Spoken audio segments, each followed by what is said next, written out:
Praise the lord. ఆత్మీయ జీవితాన్ని బలపరచుట కొరకు ఒక చిన్న మాట.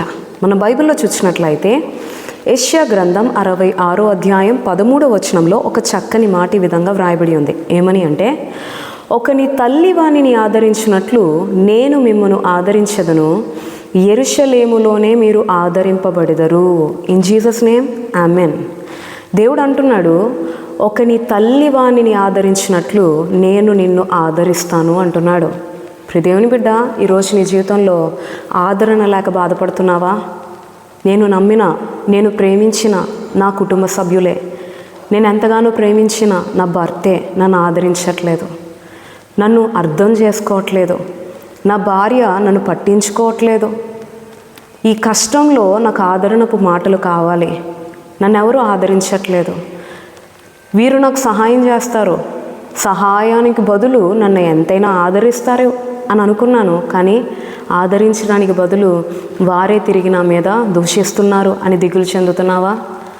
ఒక్క విషయాన్ని నీకు ఈ సమయం ముందు జ్ఞాపకం చేయాలనుకుంటున్నాను. ఏంటి అంటే, నువ్వు ఈ లోకంలో ఎక్కడికి వెళ్ళి ఎవరి యొద్ద నుంచి ఆదరణ పొందాలి అని అనుకున్నా ఎక్కడ నీకు దొరకదు.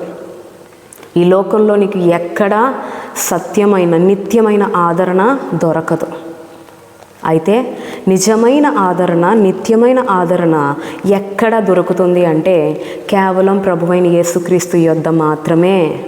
నువ్వు దేవుని యొద్దకు వచ్చినట్లయితే దేవుడు అదే అంటున్నాడు. ఏమని? యెరూషలేములోనే మీరు ఆదరింపబడెదరు అంటున్నాడు. అంటే యెరూషలేము దేవుని మందిరానికి సాదృశ్యంగా ఉంది. నువ్వు దేవుని మందిరానికి వచ్చి దేవుని గట్టిగా పట్టుకొని గోజాడి, ప్రభువా నాకు ఈ సమస్య ఉంది, నాకు ఈ కష్టం ఉంది, నాకు నీ ఆదరణ కావాలి, నువ్వు నన్ను ఆదుకో, నువ్వు నన్ను ఆదరించు, నాకు సహాయం చే అని నువ్వు యెరూషలేములో దేవుని యొద్దకు వచ్చి, అంటే దేవుని మందిరానికి వచ్చి దేవుని అడిగినట్లయితే ఖచ్చితంగా దేవుడు నిన్ను ఆదరించడానికి సిద్ధంగా ఉన్నాడు. తన వాక్కు ద్వారా నిన్ను ఆదరించడానికి సిద్ధంగా ఉన్నాడు.